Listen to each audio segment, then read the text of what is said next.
Hello, wonderful people, and welcome back to another episode of Hello Students. Once again, my name is Emmanuel Ofoswajima, and I'm your host for today's program. So, on today's program, we're going to be talking about a very interesting topic. A topic that a lot of people have different views on. Some say it is an abstract, some say it is money. We're going to be talking about time, but time management, especially in relation to being a student. Today on our show with us, we have a very interesting guest. A young man who I've had a conversation with over a very short period of time, but in my opinion is quite smart, an amazing person. He's a public speaker, he's a youth activist. He was a former general secretary for the French club in the University of Ghana. He just completed the University of Ghana and is a TA at the political science department. Please help me welcome Albert Wilson. Hello, Albert. Welcome. Thank you very much. Thank you so much for joining us. How is life after school? Oh, after school is interesting. You suddenly wake up to responsibility. Yeah. Yes, it's something that if you are not looking forward to it as you're a student, it will really take you by surprise because Wow. you realize that the future is ahead. Your life is real now. It's not just about writing exams, but it's about handling real issues and all that. Yeah. In the words of a very wise person, adults would not scam. I am not looking forward to it. Right. So let's talk about time management. Yes. First of all, let's talk about time. What do you think time is? Because I mean, we've heard a lot of people have different ideas. Scientists have their own ideas about how time is an abstract and time is, something that's in the space and all that. And people say time is money. Everybody has a different view of what time is. Personally, what explanation of time like best fits your ideas as a person? All right. Okay. So I would like to see time as a resource. You see, when it comes to life, when it comes to the kind of reality we find ourselves in, okay, there are three questions that are the fundamentals of everything. That's the Okay. question of what, the question of where, and the question of when, right? And so when you talk about the question of what, you're talking about an object, whether matter or something, living or non-living, and the activities that go on. That is the motion or the flow and the interaction of matter, whether living things like people or non-living things. When you talk about the question of where, you're talking about space, place, Yes. where that activity is going to take place. When you talk about the question of when, that is when you're talking about time. Time. And that is when that activity is going to take place. And that is actually the most crucial. For example, we have days where we go to work, weekdays, and then we have the weekends where we do not work. Yeah. So, in terms of the what, you can always get up from your house and go to the workplace. So, that is the activity, the what, Yeah, the matter. movement of matter. In terms of the where, it's your workplace, you Yeah. go there. But in terms of the when, it's not every day that when you go there, you meet the staff. It's not every day that when you go there, clients will come. It's not at every time of the day, even during the weekday, that people are there. So if as a client you want to go to a place, there's a time where they are closed. Yeah. So you can always decide to execute the what, that is the leaving your house to go. You can always decide to execute the where, that is where. going to the place. But when it comes to the when, it calls for precision and accuracy. And that is what determines whether what you're doing is profitable or is a waste of time. Yeah. So you realize that among all of them, the most important is the when. Is the when. And that is what worries a lot of people. And that is one of the things I believe about time. And Time as a resource. I think that is actually a very brilliant way to say it, because honestly, I believe that is true. You see, when you have to do something in a day, the moment you wake up, you have it at the back of your mind. Okay, I'm supposed to do this today. But because like there's so much time, you're like, oh, I'll do it. I mean, that's 4 hours in a day, And even though to a large extent we're just limited to 12 hours, we still don't see how limited time is. Because if you don't do today, you'd always procrastinate and say, oh, there's tomorrow.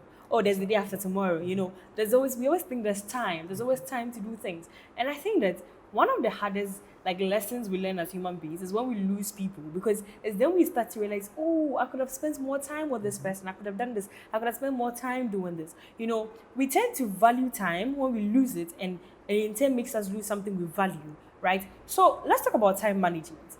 We know how valuable time is. We know time is a resource. How do we manage that particular time? How do you manage that particular resource? There are seminars on how to manage money and how to manage your finances. Basically, that's what every bank is for. The ways they teach you how to proper diet, like how to reserve your energy, how to use your youthfulness in such a way that you become successful. There are so many speeches on that. But there are very few times when you have like a whole conversation about time management. What to do with your time, how to use your time in such a way that you are not just wasting it, however you're not also overdoing everything you're doing. So what is your take on time management as like a whole thing? my take on time management, Okay, so when you say time management, I'll define it in a very simple way: the right use of time, the right use of time, doing the right thing at the right time. You see, um, when it has to do with activities, there's something called the opportunity cost. The opportunity cost of a thing refers to the possibility that you decided to forego in order to actualize what you are doing. So, for instance, you are reading a book for 2 hours. You could have used that 2 hours to maybe do something else. So, the opportunity cost is what you could have been doing during that 2 hours. And so you maximize time. That's what I'll call time management, the maximization of time. You maximize time by making sure that what you are doing is more valuable, more profitable than the opportunity cost. Okay. Exactly. So time, because I mean, among all the other things, time when it has to do with time, you can't get time back. Yeah. You cannot get time back. You cannot get time back. I mean, so for instance, if let's say I am just doing things that maybe pleasurable, they give me pleasure, they give me some kind of gratification, whether emotional or whatever. Let's say I'm playing a video game or I'm hanging out with people, things like that. You see, many people have this issue. They are like, once it is not bad, that means I have to do it. But to succeed in life, you realize that there are some things that are not bad, but they are not expedient. And so we are not saying don't do them, but we are saying do them in moderation. Okay. You understand? Yeah. You see, it's like cooking food. When you are cooking, there's the real essence of the food. Let's say you're doing jollof rice. Okay, there's the rice, there's the stew. You will not go and add the same quantity of salt as the same quantity of rice. Yeah.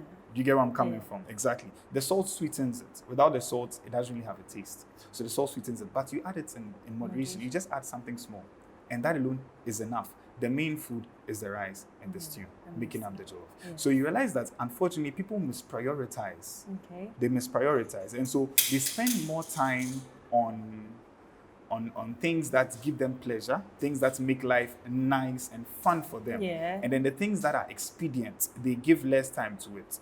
And because of that, they end up not getting to where they want to get to in life. You ask almost everybody, and I mean students and all that, what do you want to do in life? Where do you see yourself? And you'll be amazed at the goals of people. People have big goals, high goals, but then you ask them, okay, so what are you doing with your time? And then you realize that there's a problem. You just check their WhatsApp status and you see that every time it is chilling upon chilling, hanging up on hanging out. And as I said, there's nothing wrong with that. Yeah. But I'm saying it again. You don't add the same amount of salt as the amount of rice when you're cooking. Even though it makes it sweet. Even though so it makes like, it sweeter. It's supposed to be in moderation. Everything Exactly. else is supposed to be in moderation. Unless, Exactly. to a large extent, it is directly benefiting your goals in life. Exactly. I know that you want to serve me because yes, I like having fun.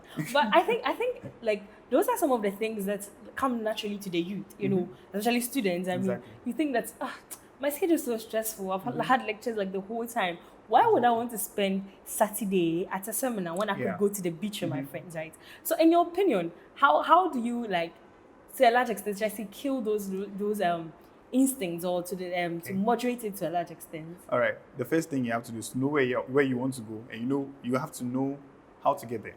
All right. When you know where you're going, you know how to get there. Then you begin to see the sacrifices that you have to make. Yes. You understand? You see, it's true. The things that really help us in this life the most, they are not so attractive. Yeah. Medicine is not nice. Ugh. But the things that cause us to fall sick or have running tummies and all that, they are the nicest things. Yeah. Get it? Yeah. So that is a principle in life. Yeah. The problem is not those things, but when you take them in small amounts, your tummy will not run. But when you take it excessively, that is the problem. So you realize that one is not saying that do not have fun, but it should not be done out of the proportion beyond which it becomes destructive. You understand? Anything done in excess is no longer constructive but becomes destructive. Okay. And how the question is, okay, how do you know when it is in excess? That is why we must be able to prioritize. We must know the expedience of things. And you only know that when you know where you are going and you know how to get there. Because you can listen to people that are up there and then you ask them, how did you get here?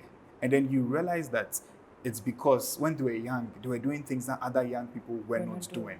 You understand? So it is true that it's not easy. It is true that it's not fun and all that, but it's the price. It's You a know, price. it's It's a the price. sacrifice. It's a It's a sacrifice. trade-off. Exactly. Yeah. That is, and unfortunately, very, very few pay that price. And that is why you realize that in the success ladder, the higher you go, the fewer they become. So Yeah. the success ladder is shaped like a triangle and not like a rectangle. The bottom is always wider than the Than top. the They are top, not the like a same. pyramid. Exactly. Yeah. It's, you sacrifice to go up, you have to sacrifice something. And people are not really willing to make those Exactly. sacrifices. Right. So we're still talking about time management, and we are here with the former General Secretary for the French Club of the University of Ghana, a youth activist, a public speaker, and currently a TA in the Political Science Department of the University of Ghana, Mr. Albert. Well, so far we've talked about how resourceful time can be, how important time is as a resource and everything, and how you need to balance the two, right? So talking about balancing, let's move it a step further, especially in the student era. Yes, You know, please. yourself, you were an executive whilst you were in school. Yes, please. How do you think, because we all know how tiring being a student can Yeah. be. I mean, you have like 3 undone assignments, you have an IA coming up, you have exams, what's your revision week? Yeah. And all this is just draining, physically, mentally, emotionally. Yeah. And it makes you want to take a step back and really not do much, you know. Yeah. So how do you balance it, like between being that and being an executive, or doing that and doing other equally important stuff? Like you said, Yeah. you have a goal, you have a life plan, right? You think that, okay, with my goal, these are some of the things I need to do. I need to be an executive, I need to do these things, right? So how do you balance all that? How what's the trade-off here? Okay, so goal setting, planning, Goal setting and plan. prioritization, Okay. those three.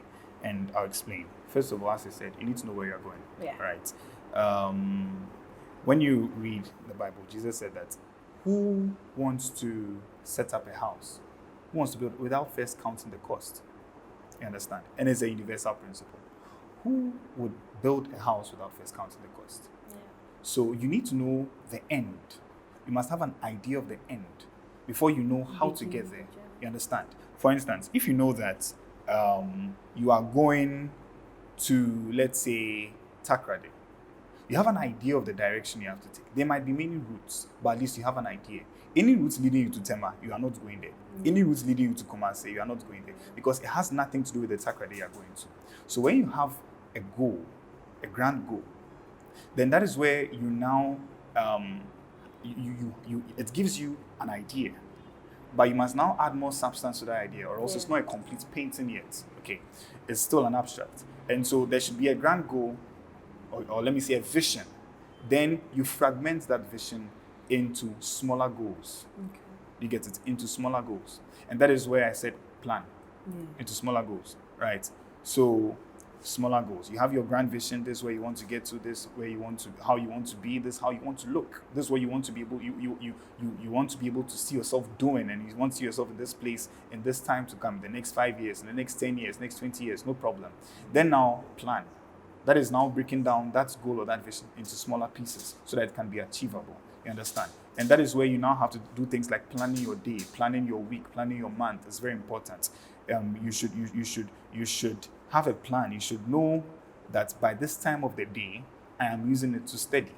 This time of the day, I am using it to just read about things that have nothing to do with my books, but will just develop my thinking. You know, and this is just something I like to chip in. Many students only read what the course content says they should read. And you know, our educational system, unfortunately, it informs, it does not transform. Yeah. It just informs. It fills you with knowledge, but even the application is not there. For it is not So there's a greater demand for extra reading. You understand? Yeah. Where you are not reading just to know, but you are reading to become wise. You are reading for practical knowledge, applicable knowledge. You are To reading grow as a person. exactly to grow as a person. Thank you. You know, there's nothing you can do which be better than who you are. Yeah. Your doing will always reflect who you are. So you become before you do, because the quality of your actions is determined by the quality of your being. It's very important. That's just something I would like to I wanted to chip in. So you need to have time for studying, time for just extra reading, observing things and all that. You need to have time for resting. It's very important. You know, the human body can break down. Yes. And if it breaks down, that's the end of you. Yeah. Imagine a man sitting on a camel moving in the desert from, let's say, Saudi Arabia to another place which is in the desert. And then he does not allow the camel to rest when it's supposed to rest, pushes it and all that. Eventually to break down and he'll be stuck in the desert. So many Stuck in the times, middle of the desert. exactly. So many times we try to rush because of our goals, and then we push ourselves too hard. Exactly. So you should have time for all those things. When I say rest, I'm not necessarily saying sleeping. Yeah. You know, people think resting is sleeping. No. Yeah. And it's a problem. That you should actually have a time of the day, okay, where you are not really doing anything.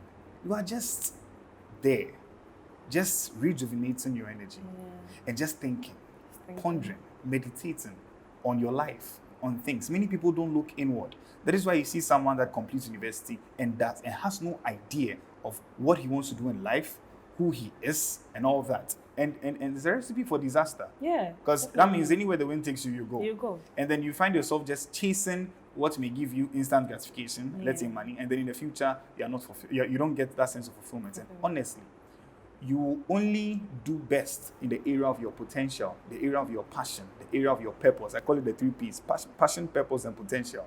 And it takes time to know yourself. You need to really look into yourself, study the way you behave and respond to situations, and know what you can do. The things that come to you easily. Maybe you're able to speak easily, you're able to teach easily, you're able to calm people down easily. Could it be that maybe you should go into diplomacy because of that? Maybe you're able to teach easily. Could it be that maybe you should be an analyst and you analyze situations in a country and then you explain it in a very simple way for the people to understand, or you become a lecturer? Maybe you are able to type easily. Could it be that maybe being a secretary is something for you? I'm not saying that is all that it entails to be a secretary, but you realize that the idea. Exactly. There are things that come naturally to people. So you look at that. You look at what gives you fulfillment. That's now we're talking about purpose. Then you look at what you're passionate about. You know, it takes time to actually know all this. And so you need time to look at yourself. You need time and rest. You need time to study. So all these things, you put them in your day. And of course, you need time to be able to relate with other people. So you just fragment your day into different time periods. And you don't make it such that maybe you start small, you know, because it takes time to be disciplined. And so it doesn't mean that, okay, wow, so I want to get here, so I'm going to give myself 2 hours or 3 hours to read a book. What's going to happen is that you tire yourself out and you discourage yourself because that habit is not yet in you. There are people that maybe from the time they were born, there were lots of books in their house, their parents made them read, so it's natural. You see such a person reading for 5 hours and he's fine. So you don't compare ourselves with other people. You learn from people, get inspired by what people are doing, but don't try and become them. Don't try and compete with them. Become a better version of yourself. The world is looking for the new version of you, not you becoming someone else. If you become someone else and do what they are doing, you fail the life because there's that one thing that you must do, your assignment, which is consistent with your unique nature. And so the moment you compromise and become someone else, you may do what he's doing, but you have actually failed because who's going to do what you're supposed to do? Whereas the person is still doing what he's doing that you're also trying to do. The world is looking for a better version of yourself. Yes, I don't think I could have said it better myself.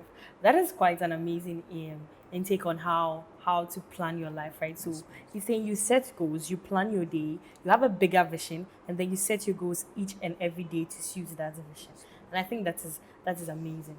Now, let's talk about other activities, especially as a student. You know, there are other clubs like the Rotary Club, like the Debate Society. There are other activities like being an executive or being a student politician, something that has become a very controversial topic nowadays. You know, there are other activities that are on the campuses and all that.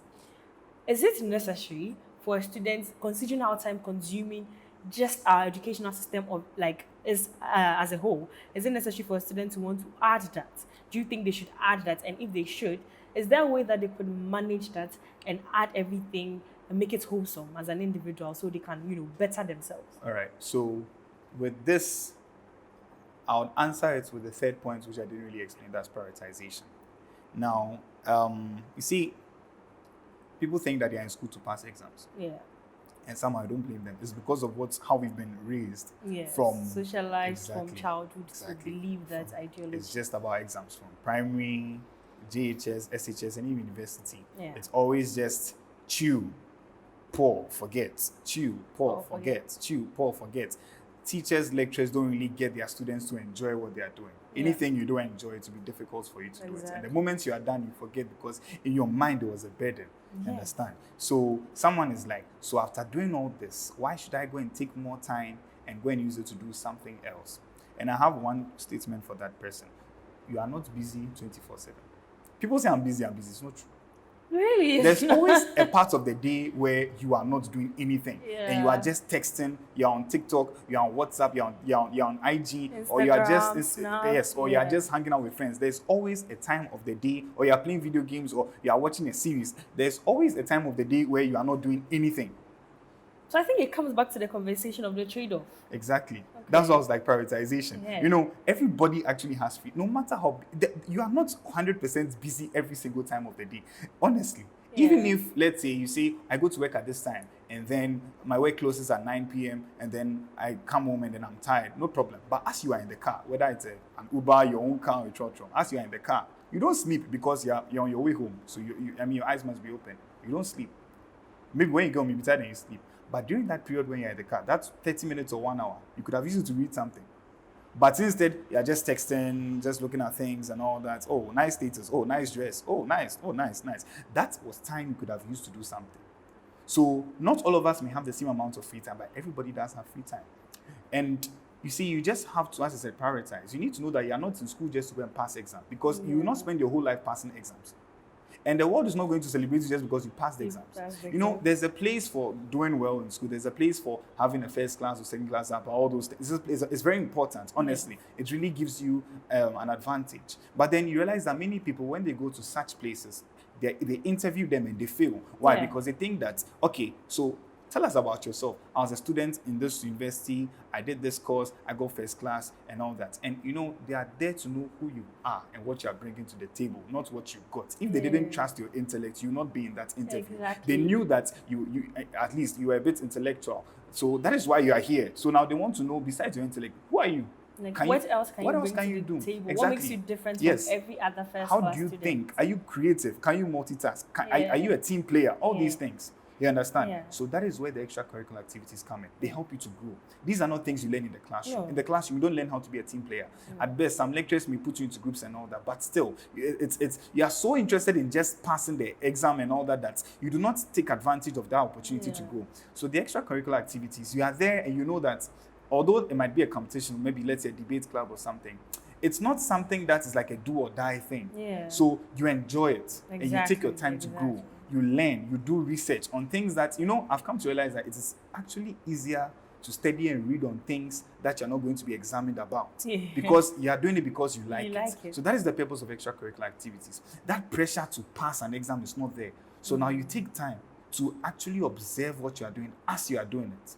To now analyze and see things that you would not have seen before and to Yeah. grow. That is where you learn how to speak. That is where you learn how to write well. That is where you learn how to interact with people. Relation skills is very important. People very don't know necessary. that. These things, you call them Socialization is soft like- skills. Exactly. Yeah. That is where you learn how to reason, how to think outside the box. Be a critical Exactly. thinker and all. Because, for instance, let's say you are in a debate club. Okay. I mean, whatever you say, someone is going to rebut. Yeah. So it compels you to think fast. Exactly. You understand? Now, Yeah. someone will say, "How is being in the debates club going to help me to get money or get a job?" And the person is just not smart. The purpose of the debate society or such groups is to stimulate an environment for your mind to grow. Exactly. Now, the goal is not just so that you can debate plenty, but that you can think fast. Think That's critically fast and think thinking and the critical thinking, as you said, right? And the eloquence of speech.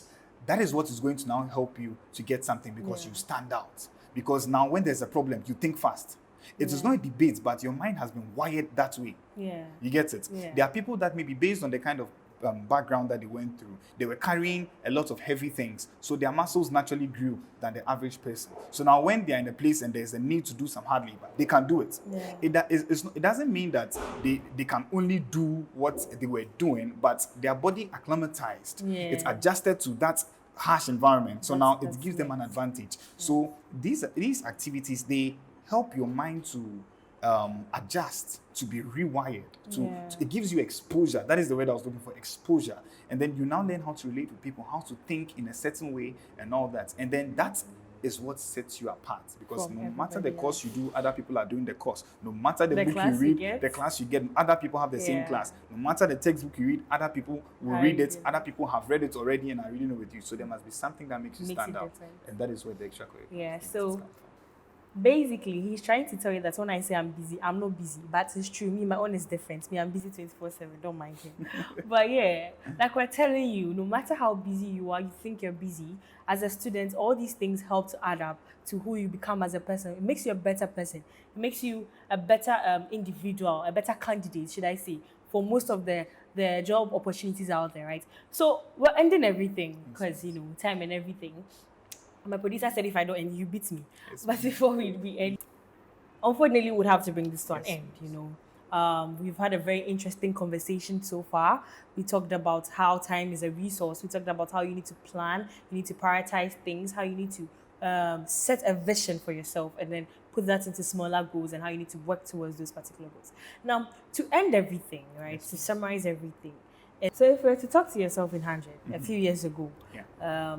what would you tell your younger self? What would you tell any other level 100, any other 200 in the university right now? All right. So what I would have told my younger self, which in essence is the same as what I'll tell any university, anyone in level 100 or something like that, or 200. What I would have told myself is that, we usually say time changes or time changes things. It's not true. Time doesn't change things. Things change with time. What changes things is effort. It is the effort you apply to a thing that changes it, that moves it, and that motion happens in time. And so time only reveals if you are applying an effort or not. Two, time reveals if that effort is directed well or it's being misdirected. And so do not just be there and believe that life is going to just turn out well for you. Okay, do not just be there and just hope. A lot of times people have some fantasies in their minds, Yeah. maybe because of movies and all that. I don't know, but people are not connected to reality. Yeah. You should be busy doing something. I remember I met a certain man that I really respect last year. We had a very interesting conversation. He went outside the country, came back from London, and when he saw me, the question he asked me was, "What are you doing with your life now that you were not doing before?" And I'm glad I had an answer to give to him. But it is very true that many of us would not have had an answer. So time does not change things. Things change with time. What changes things is the effort you apply to it in that time. What are you using your energy to do? What are you doing with your life? What value are you adding to your life? These are the things I'll tell myself if I got a chance to. And these are the things I'll tell anyone in university, level 100 to 400. Things change with time as long as you apply effort. Wow. It has been a very interesting conversation with Albert Wilson, a former General Secretary for the French Club of the University of Ghana, a youth activist, a public speaker, as you can tell, and currently a TA in the Political Science Department, also of the University of Ghana. Albert, thank you so much for joining us. Thank you so Today much for has having me. been a very interesting conversation about time management and how you need to prioritize and balance your life, especially as a student with goals and ambitions and everything. Right. My name is still Emmanuel Ofesuajima. This is still Hello Student. And if you're new here, please like, comment, subscribe to our channel, share it. Tell your friends about Hello Students. We're here for you. We're here to address students' problems and everything that has to do with students' life. Thank you so much for joining us, and I can't wait to see you on our next episode.